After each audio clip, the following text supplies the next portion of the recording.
Wooden Element, buywoodenelement.com. B-U-Y, woodenelement.com. Cool. I like what I'm seeing here. Thank you for coming. We appreciate you guys being here. And Big Ship Salvage. Big Ship What Salvage. is going on here? What do you think? This. I mean, this is. Can you imagine? Let me just do this really quick. Can you imagine being the person that was actually in this gear at that time? No, and to boot, typically these were hooked to a cable with a guy on top pumping your air in by foot. Yeah. So it wasn't automatic. Yeah. So you better not make that guy mad up top. No, exactly. You know, I worked on a dive boat for a little bit as a tender, and getting these guys geared up to go down and they're going for gooey ducks, sea cucumbers, things like that. I know the amount of gear that it takes to make that possible. So when I look back at stuff like this, and those weigh insane. what, 80 pounds that they're putting on their head? Exactly.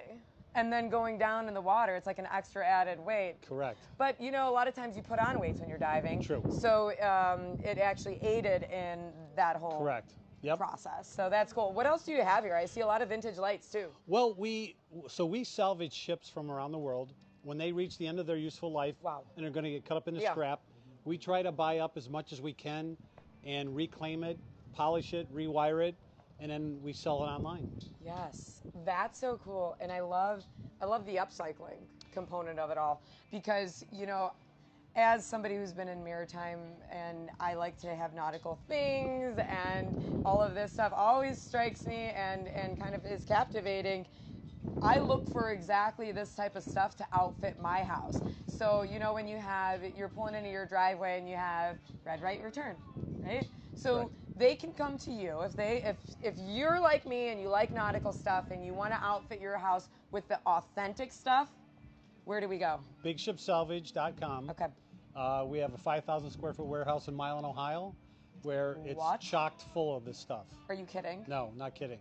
I buy it by the container loads, and then we polish it, rewire it, and we get it ready to go. Most people put it back on their houses and their garages. Yeah. This is very, very cool. And you know what's so funny is one of the boats that I've kind of helped manage over the past year, we have a Helms Wheel that has been broke, and we were looking for a new one, and we were kind of debating where to get that Helms Wheel that's actually going to fit the boat. And you could be that guy? I could be. Ship's wheels are hard to find. They are. They're so collectible that when people find them, they turn them into tables. They turn them into tables, or they hang on to them. Yeah. So they are hard to find, particularly if you're looking for a particular size. Like that big one over there I just picked up in Michigan last week. Whoa. It's from a Great Lakes ship. There was a gentleman who was a Great Lakes collector who had a big inventory of stuff. He unfortunately passed away, and his family wanted to get rid of it. Wow. I mean, I want to know what kind of boat this came off. I know. And I've got an even larger one back at the warehouse. No kidding. Yeah, I mean, this stuff is really cool, and I'm seeing, the glass balls. Those were old buoys back in, is it Japan? Yes, correct. Yeah, yep. That's right. They used to wash up on the beaches of Alaska. That's correct. Yeah, very cool. And where did this one come from? Do you know the life of it? Or I do not know the life. I bought this down in Florida, but they were tied to the top of fishing nets. Yes, exactly. Yeah, very cool.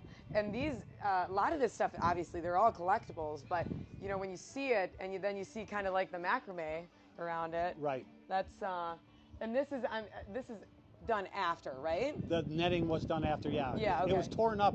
Typically, having floated for a long time, the netting was bad. Yeah, and the type of lines that they used, I mean, that's, again, you're looking at, these are buoys, guys, right? Glass buoys. I mean, glass buoys that, if you don't know anything about them, look up glass buoys, glass balls, Japanese floats, yep. Japanese floats, but very fascinating. And when I first learned about this, I'm like, wait, time out. So this made its way all the way from Japan through the ocean and then lands on these rocky beaches, and then boom, and these people have them. They collect them in their houses. Correct. This is a very large one. Correct. A lot of times they're a little bit more like this, right? About 6 inches around. Yeah.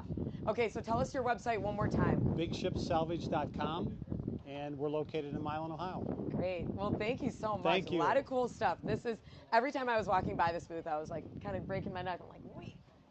It's kind of unique. It is. It's very cool. Very cool. I love it. Thanks again. Cool. We're gonna keep moving, guys. Follow me. And as you look around, I just want to show you guys. Sun's out. Sun's out. Boats out. Not guns. Boats. Just kidding. All right. Who do we have here? Hey, guys.